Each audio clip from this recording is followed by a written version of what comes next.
Gente boa! É o Globo Esporte mais uma vez, direto de Lima, passando o clima da galera do Flamengo aqui para essa grande final. Falta um dia, um único dia. Estamos na véspera desse dia tão importante na história do Flamengo. O Flamengo pode ser o primeiro brasileiro tetracampeão da Libertadores. É amanhã, 4h30, começa a transmissão da Globo. 6 horas a bola rolando, 8 horas levantando a taça. É o que todo mundo aqui espera. Tô com a galera aqui em Lima. E é o seguinte, deixa eu conversar com a rapaziada aqui. Galera, rapaziada, deixa eu conversar aqui. Eu tô aqui com o Edgar. O Edgar, cara, era motorista do 809. Me levava da escola aí, Santíssimo, Catiri, Jardim Bangu, né, moleque? E a gente se encontrando em Lima. Olha só, vou chamar o Carlos Gil agora, que tá lá com o Júnior, vai conversar com o Maestro. Quero saber o que vocês querem saber do Maestro. Varela ou Royal? Varela! Varela. No lugar do Pedro joga quem? Bruno Henrique. Bruno Henrique. Alguma dúvida mais, não? Cebolinha. Ô, Gil, vê com o Júnior essas paradas aí. Cabe o Cebolinha no lugar do Lino?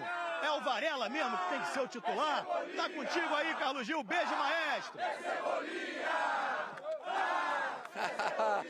Fala, Escobar, boa tarde pra você. É taça que vocês querem? Olha ela aqui, ó. Como se diz por aqui, ó, La Copa se mira pero no se toca. Você vê, mas não pode tocar. Mas o Maestro pode tocar. Chega mais, Júnior. Ele já foi campeão da Libertadores em 81, estava aqui, acompanhou 2019 o título do Flamengo. Por uma questão de protocolo, a gente não vai tocar na taça, tá sem a luvinha, né? Você não é goleiro, né, Júnior? Mas a plaquinha tá aqui. A plaquinha tá aí. A bola pode tocar, é personalizada, Tom. Tá com a bola do jogo. A galera que tá com o Escobar aqui em Lima também tá querendo saber como que vem esse Flamengo pro jogo de amanhã. Primeira pergunta que eu te faço, e já trazendo uma informação do treino agora de manhã que rolou, o Léo Ortiz se movimentou, normalmente parece que tá tudo bem. Há uma expectativa positiva quanto à utilização do Léo Ortiz na zaga com o Léo Pereira. O que ganha o Flamengo com o Léo Ortiz, Júnior? Eu acho que solidez, né, entrosamento, que ele já tem com o Léo Pereira.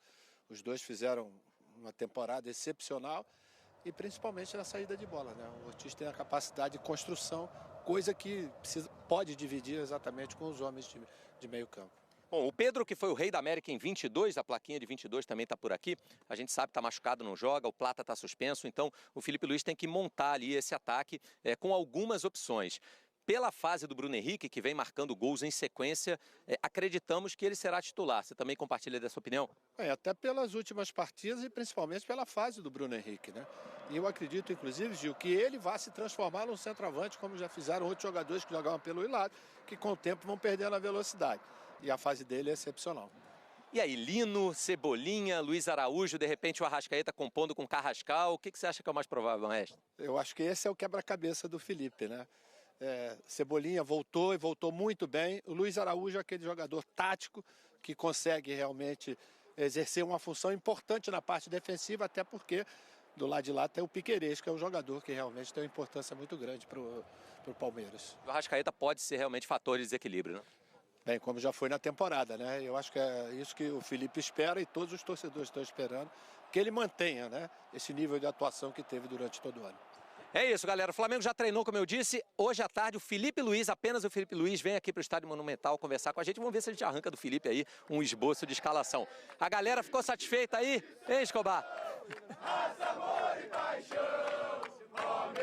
Com certeza, Gil. Passei aqui as impressões do Maestro para eles. Está todo mundo mais ou menos na mesma direção. Seguinte, muita gente aqui em Lima, como vocês estão percebendo desde ontem, né, mostrando aqui no Globo Esporte, mas vai ter festa no Maracanã também. E a galera, claro, espera que seja uma festa como aquela de 2019. Vou passar umas paradas para vocês aqui, ó. Atrações musicais, 14 telões espalhados pelo estádio, mostrando lá a transmissão da Globo pra galera. Festa começa às 3 da tarde e você pode comprar o seu ingresso até o horário do jogo. Obrigado, gente! Obrigado! Agora é o seguinte, falando de Botafogo, o Danilo, ele tá fora. Peraí, gente! Danilo tá fora do jogo do Botafogo contra o Corinthians pelo Brasileirão. Transmissão da Globo, 4h30 da tarde. Danilo tá fora, tá com uma lesão muscular, vai desfalcar o Botafogo, gente. E agora falando de Fluminense, tem que falar. 6-0 Fluminense no São Paulo, pô. 6-0. Uma vitória espetacular espetacular do Fluminense que a gente vai ver como foi agora. Como os pequenos tricolores vão lembrar dessa noite de Maracanã? Cara, eu achei que foi épico! Noite de carinho, de festa, de cantoria. A noite em que aprenderam a contar até 6. 6 para o Fluminense, 0 para a equipe do São Paulo. Talvez alguns lembrem mais dos doguinhos, que estão disponíveis para adoção e entraram em campo com os jogadores. Só esqueceram de entregar o do Samuel Xavier. No meio de tanta fofura, esse cara aí não tava a passeio, não. É o reencontro do Zubeldia com o ex-clube dele. Por isso, tantos abraços. Todos os jogadores de reserva de São Paulo se levantaram para cumprimentar o treinador, que até junho estava do outro lado. Em outubro, ele veio para o Fluminense e o time subiu de rendimento com 7 vitórias nas primeiras 13 partidas dele. A 8ª vitória começou a se desenhar quando a bola bateu na mão do Alan Franco. Canóbio bateu com força. Partiu, Canóbio! O Canóbio também puxou o contra-ataque que acabou no gol do Martinelli. 15 minutos e 2-0 Flu. Um jogo tão fácil que até o problema virava solução. O Hércules sentiu e precisou sair. O jogador lá! 2 segundos de jogo, gol! O jogador lá, no caso, era o Nonato, que recebeu do Serna, passou pelo Ferrarese e fez o terceiro. O Serna ainda perdeu essa chance na cara do gol. O Canóbio também. E a sensação geral era de que o 3-0 no primeiro tempo ficou barato. Tá fácil pra gente, mais 3 agora no segundo. O John Kennedy entrou no lugar do Everal, tentando o primeiro gol no Maraca desde que voltou pro Flu. Saudade que, enfim, acabou. 4-0 com a marca do Urso. Bonito gol, não? Eu tava treinando bastante esse chute cruzado e finalizei bem. Acho que isso é fruto de trabalho e essa zica sair. Canóbio, o incansável Canóbio, fez 5-0. Que a gente venha treinando, a humildade, o sacrifício, tudo o que a gente falou no vestuário, hoje foi feito na perfeição. E aos 41, Soteldo invadiu a área e passou pro Serna. É o 6º do Fluminense contra o São Paulo no Maracanã. 6-0. A noite em que o Fluminense aplicou sua maior goleada sobre o São Paulo. Rebeldia e alegria. A noite em que o Fluminense voltou a sonhar com a América. A noite em que o 6 saiu fácil.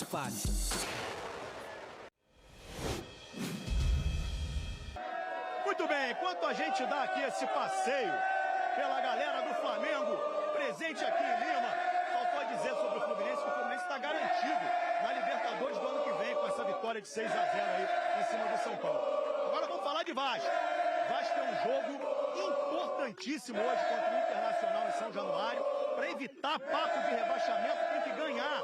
Bruno Halper, ao vivo, conta pra gente, meu irmão, como é que o Vasco está se preparando para esse grande desafio de hoje. Salve Escobar, um grande abraço a todos. Clima de absoluta decisão aqui em São Januário. Se vencer logo mais, o Vasco chega aos 45 pontos e praticamente afasta qualquer chance de rebaixamento. A torcida comprou essa ideia e esgotou os ingressos para logo mais para esse confronto direto contra o Inter. Um reencontro dos vascaínos com Ramon e Emiliano Dias, que treinaram o Vasco até o início do ano passado e hoje comandam a equipe gaúcha. Para quebrar essa sequência de 5 derrotas seguidas, o Fernando Diniz tem aquele time considerado titular para hoje. Campinho na tela, provável Vasco para logo mais tem Léo Jardim no gol, Paulo Henrique, Cuesta, Robert Renan e Lucas Piton. Meio campo com Hugo Moura, Barros e o Felipe Coutinho, que está retornando hoje depois de cumprir suspensão na última rodada. Na frente, Nuno Moreira, Andrés Gomes e Rayan no comando do ataque, em uma noite que o Vasco estreia seu novo gramado, que foi trocado nos últimos 20 dias e que o time tenta encaminhar a permanência na primeira divisão. Escobar, eu volto contigo. Grande abraço, amigo. Bruno Halper, nasceu para ser repórter, falando aí do Vasco nesse jogo tão difícil hoje aí. Vamos lá, vai jogar hoje, vai. Ó, na sequência, a sequência aqui no Globo Esporte, nós vamos falar daquela campanha do Flamengo brilhante quando conquistou o título em Guayaquil, no Equador. Pô, vale... Raça, amor e paixão é a bandeira do Flamengo tremulando aqui em Lima. Tem gente de tudo quanto é lugar aqui. Vocês são de onde? Rio de Janeiro. Rio de Janeiro mesmo. Qual bairro? Vila da Penha. Vila da Penha, legal. Vem de onde, cara? Niterói, São Gonçalo. Niterói, tem Caxias. Você... Niterói. Você tá na quarta já, moleque? Quarta final. E vou levar a terceira. Vamos! Homem é pé quente. Vem de onde, meu irmão? Da Flórida. Da Flórida, Estados Unidos, Flórida. São Gonçalo direto pra Lima. São Gonçalo. Palmas, Tocantins. É o Brasil inteiro presente aqui em Lima. Tá muito legal essa festa. Olha o clima, olha esse astral sensacional. Agora é o seguinte, vamos conversar com Edgar Alencar com as informações do Palmeiras, o adversário. Conta pra gente, Edgar Alencar. Ô Escobar, tem torcida aí do Flamengo aqui também, ó. Tem muito palmeirense cantando alto, cantando forte.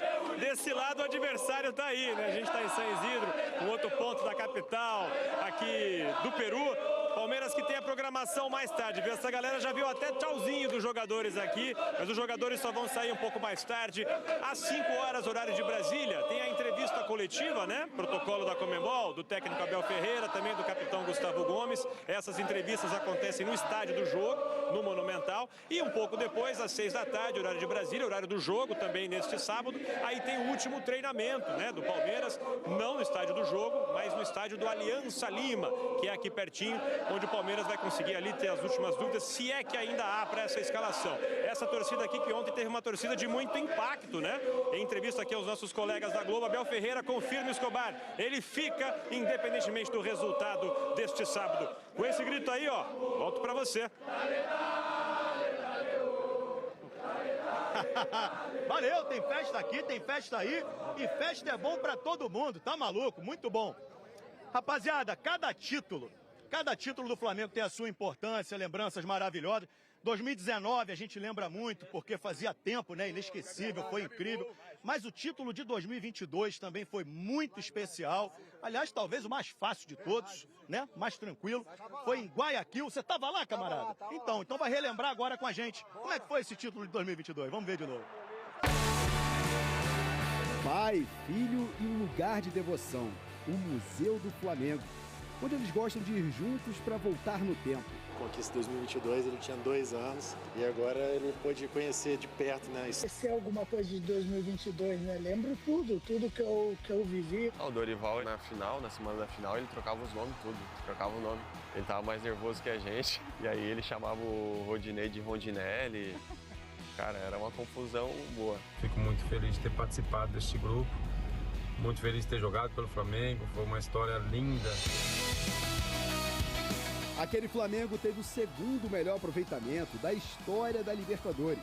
E você lembra o único jogo que o Flamengo não venceu naquela campanha? 2022? Não, deu branco. Caraca, não lembro, isso aí você me pegou. O Flamengo empatou com o Talleres da Argentina em 2-2 na fase de grupos. Na Libertadores de 2022, o time disputou 13 partidas e venceu 12. Com direito à goleada no primeiro jogo da semifinal na Argentina. Essa é uma coisa que eles não vão lembrar de como era o estado do campo para esse jogo da semifinal contra o Vélez. Pintaram o campo, acho que o campo tava ruim, né? Eles tinham tirado toda a grama do campo e que a gente olhava o campo e falava o que eles fizeram, era só areia no campo. E tomaram uma saravaiada, né? 4-0 na casa do Vélez Sarsfield. O Flamengo chegou à decisão contra o Atlético Paranaense em Guayaquil, no Equador, com 4 titulares da conquista do Bi em 2019. O Felipe Luiz, Arrascaeta, Everton Ribeiro, Gabigol. O gol do título saiu no final do primeiro tempo. O Everton Ribeiro pega a bola, aí quando ele vê que não tinha mais saída, ele jogou a bomba para mim. Como não sou bobo nem nada, devolvo a bomba para ele. E aí ele chega e faz um cruzamento com a direita, e o Gabi vem com a esquerda e só empurra para dentro do gol. Na hora certa, no lugar certo, ele como sempre decidindo, o homem das finais. O Flamengo tem mais uma final pela frente no sábado. Eu vou a Lima, um Palmeiras engasgado na garganta. Vamos trazer o Tetra e, se Deus quiser, o Intercontinental.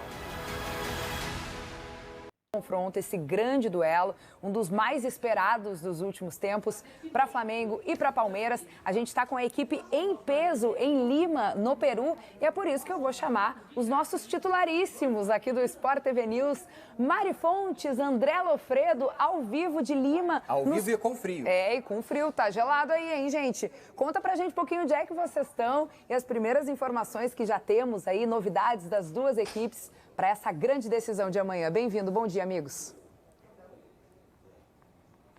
Bom dia Kelly, bom dia Red, bom dia a todo mundo que nos acompanha. Agora são 7h28 aqui em Lima, 16 graus para nossa gaúcha. Eu não sei se esse figurino aqui era o mais adequado, mas a gente está com bastante frio. Até porque a gente está falando aqui, ainda tem o ventinho do mar, né? Da Praia Redonda que está aqui atrás da gente. A gente é tá Oceano Pacífico, hein, galera? Aqui a água é fria. A costa do de outro doer. lado. De doer. Vocês acham que Copacabana é frio? É muito frio. A água aí, o Oceano é Pacífico, mas a água não é tão pacífica com quem entra, né, Lofredo? Não, até na temperatura é ruim. E tem um ventinho, né? Tem um ventinho. Tem um ventinho, né? Acho que 16 também não tá? Tem um certo exagero peruano aqui. Diria uns 18. Telefoniano, no caso, porque foi o telefone que acusou essa temperatura. A gente está aqui num local que é um shopping escavado numa pedra, uma pedra, né? É uma rocha. Uma rocha, né? Ela começa no nível do mar. Na verdade, bonito. A praia também é de pedra, né? Então, ela começa ali no nível do mar, essa rocha. Temos uma avenida aqui, onde agora já começa um certo engarrafamento. Aliás, engarrafamento é o que mais há aqui. Ontem a gente pegou no final do dia. Foi verdade, a hora que a gente chegou. Ontem a gente pegou.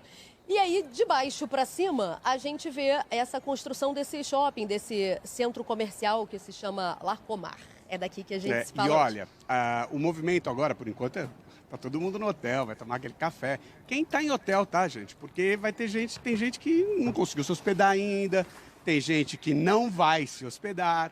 Agora, quando o dia vai passando o dia, aqui vai lotando, tem muitos bares aqui e as duas torcidas vêm para cá. Ontem à noite tinha um movimento muito grande aqui de torcedores, muito mais do Flamengo do que do Palmeiras, mas um movimento bem grande, com as torcidas aqui, pelo menos, sem nenhum problema. Também é verdade que a Conmebol indicou que as torcidas fossem divididas, né? Em acomodações específicas. Então, a gente está um pouco mais perto de onde estão concentrados os torcedores do Flamengo. Mas, de fato, uma impressão geral mostra isso. Até no voo que a gente veio, veio de São Paulo, veio de São Paulo com muito mais torcedores rubro-negros. Aí foi aquela festa no voo, que ali mesmo já começaram as provocações, e tome de música pra cá e responde de lá. Foi bem divertido vir pra cá, num voo que até atrasou um pouco, né? Então a gente ganhou em entretenimento. Você foi legal com a companhia aérea. A gente ganhou em entretenimento, a gente já teve uma pequena amostra do que será o estádio amanhã. Bom, uma final que reserva grandes histórias. Primeiro que mais uma final, mais uma decisão entre Flamengo e Palmeiras, mais uma de Libertadores, de duas equipes que se comportaram nessa temporada de maneira muito parecida, né? Pouparam jogadores, quando não podiam tropeçar, tropeçaram, a liderança foi se alternando, né? O Flamengo perdendo um Fla-Flu, empatando com o Atlético Mineiro, podia chegar campeão brasileiro aqui hoje. No entanto, isso não vai acontecer. Amanhã, hoje não, o Flamengo chegou ontem, né? Ontem. Amanhã, a gente não tem título em campo ainda. Nenhuma das equipes tem título em 2025, nem nacional, nem continental. Amanhã começa essa briga de verdade. O Flamengo pode ser Palmeiras campeão. não tem nem local. Pois é, não falei por causa disso, né? Porque o Flamengo vem com o Carioca e o Palmeiras não tem o título paulista. Amanhã, então, o título de grande expressão, vamos dizer assim? Título de grande expressão ninguém tem em 2025 ainda, certo? Até porque também, né, não tem como ter, né? Poderia ter, até o Campeonato Brasileiro. Mas é que o Flamengo vem com o título. O Flamengo poderia ter esse título, essa é a questão. Antecipado, exatamente. Mas isso não vai acontecer. Outra história maneira, De La Cruz, vice-campeão com o River Plate, para o Flamengo neste palco da decisão de amanhã. Mas a história mais interessante é Andrés Pereira. Andrés Pereira, eu acho que é o enredo, a história né? mais interessante que a gente vai ter em campo. Outro que está do outro lado, porque o De La Cruz é isso. Tem muita gente que fala que o Andréas Pereira deu o título para o Palmeiras, o que é injusto, né? Porque, afinal, são 11 jogadores. Ele falhou, mas são 11 jogadores que... E tem muita gente na expectativa, torcedores do Flamengo, que agora o Andréas Pereira deu o título para o Flamengo. Porque estão brincando que o Andréas Pereira, em uma entrevista, antes de voltar ao Brasil, né? Antes de voltar para o futebol brasileiro, mas aí para o Palmeiras, em uma entrevista, ele falou: eu quero poder dar uma Libertadores para o Flamengo, ou devolver a Libertadores, enfim. E claro que muita gente, fazendo graça, se aproveitou dessa resposta dele, né, para brincar, para provocar. Tá na hora então, vamos ver se vai devolver mesmo. Mas ele não estava no Palmeiras ainda, é óbvio que isso não é uma possibilidade na cabeça de Andréas Pereira, mas virou brincadeira, né, em rede social. Assim, mas, enfim, acho que ele pode contribuir muito. É difícil que ele cometa uma outra falha semelhante à que ele cometeu naquela final. Uma partida que ele jogou bem, é muito injusto. Então, eu também acho que tem uma certa injustiça, mas o futebol marca pro bem e pro mal, né? Os grandes momentos, os grandes lances ficam marcados na história, na cabeça do torcedor. Então, acho que essa é uma das... Em campo, talvez seja a principal história da partida. Andréas Pereira, que jogou, né, na última partida do Palmeiras, pouco mais de 10 minutos, é verdade, naquele jogo contra o Grêmio, em que o Abel escolheu poupar, né, seu time, que ele diz que não existe, mas um time que tem muitos traços, notas de titular, né, Lofre? Ele escolheu poupar. É porque ele fala que não tem, né? Mas aí acho que a gente vai ter jogador, o Andréas Pereira é um caso. Ele viajou depois e entrou. Então também, esse é um perigo que a gente tem, de levar a SAF para essa vala. SAF é só porcaria. Tem vários tipos de SAF. A única coisa é que o mais importante é que você tem uma configuração jurídica que te permite trabalhar direito, certo? E te cobra, tem governança, tem gestão. Quem não quer trabalhar assim, continua não trabalhando assim, mesmo com SAF. Isso é um parênteses, mas é importante entender. O futebol sul-americano ainda rejeita a SAF.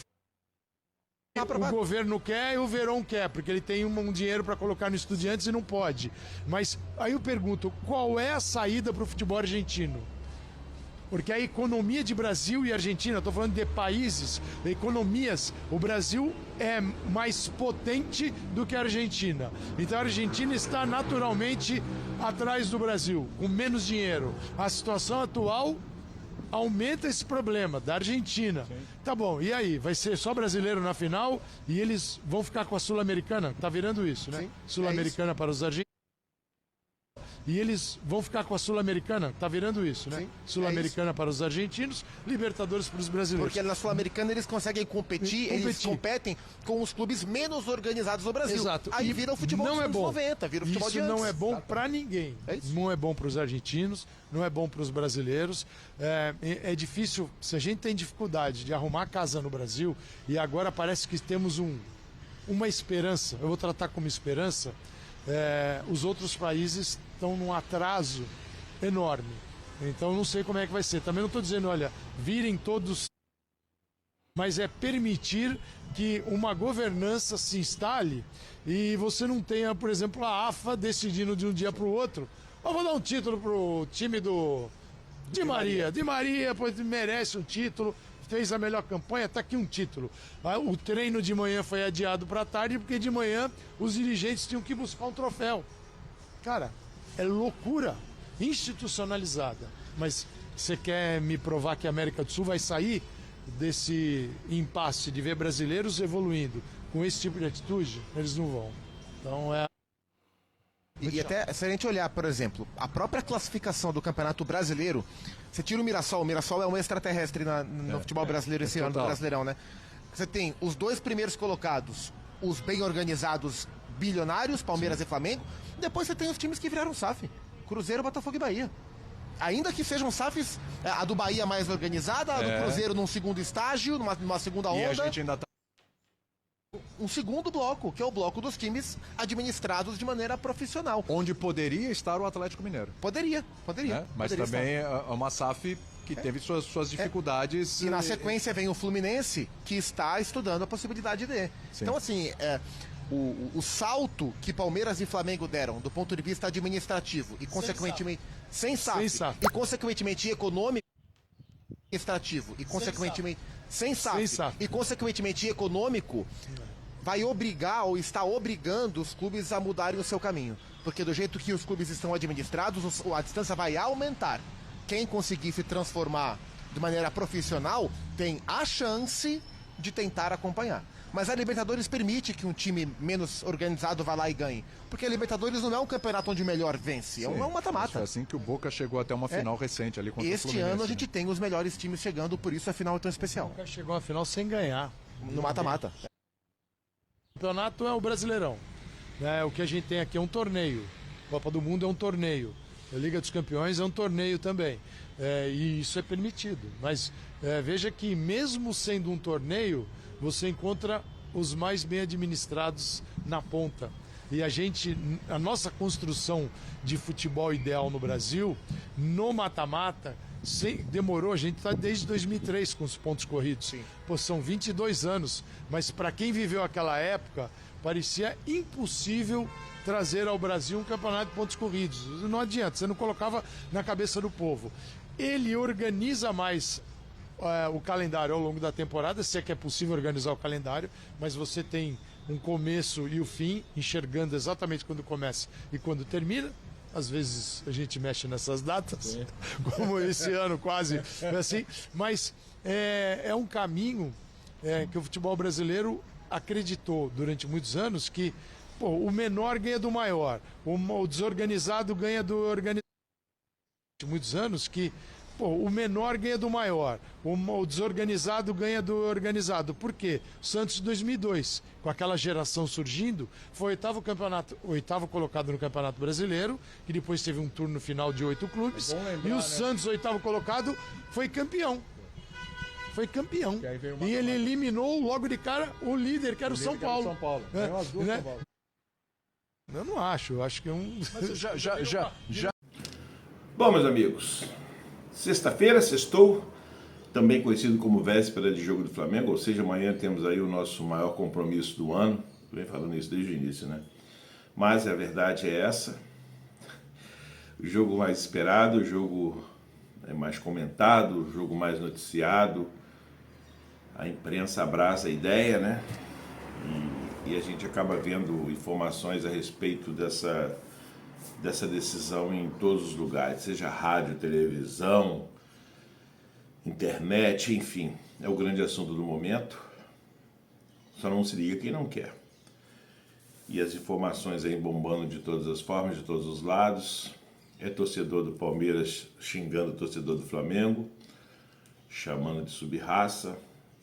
Mas, sinceridade, até aí, torcedor, a gente até entende e tenta aceitar pela rivalidade e pela resenha do dia a dia. Aí, quando chega repórter a falar numa rede nacional, no seu trabalho, que o povo do Rio é preguiçoso, que o povo do Rio não trabalha, aí já é um pouco diferente. Ele é um profissional que tem voz ativa, que tem influência nas mídias e ele não deveria se comportar dessa forma. Afinal de contas, o povo do Carioca trabalha e sabe-se lá, se não mais que os paulistas, né? Essa história de que paulista que trabalha para o Brasil já foi por terra há muito tempo. E isso aí não é aceito hoje mais no atual mundo que a gente vive aí, globalizado, né? E onde os valores se perdem. Então não é admissível uma fala dessas. Mas que ele repense o que falou, se retrate e vida que segue. Falando do Flamengo, temos algumas situações aí pendentes. Felipe Luiz na dúvida de qual jogador irá entrar no início do jogo. A grande dúvida para a gente, nós torcedores, é realmente se Léo Ortiz entra no lugar de Danilo, que para mim não vai alterar grande coisa no momento, porque o Danilo vem numa sequência de partidas muito boa. E também a possível entrada de Pedro, que no meu entendimento eu acho que não vai acontecer, mas vindo de Flamengo tudo pode, né, acontecer. E a gente espera realmente que entre quem estiver melhor, que possa dar o seu máximo, porque afinal de contas, final e decisão é erro zero. Vou até bater na mesa aqui, vocês lembram da última vez que foi decisão da Libertadores entre Flamengo e Palmeiras, né? O que aconteceu, não precisa aqui relembrar ninguém, e bate na mesa de novo. Sendo assim, concentração total, só entra quem estiver 100%, que cada um interiorize e entenda que decisão é o momento máximo, que o Brasileirão está praticamente ganho, falta muito pouco e que esse jogo é o jogo, né, de doar 100%, 150%, né? Cada um doar o seu máximo e cada um entregar o que puder, que saia de campo de maca, no carrinho, mas que deixe dentro de campo todo o suor que ele tiver para poder fazer jus à camisa que veste, ao salário que recebe em dia e alto, e entender que tem que pagar também o carinho que essa torcida enorme de 45 milhões pelo mundo tem com essa camisa do Flamengo. Portanto, vamos para o jogo.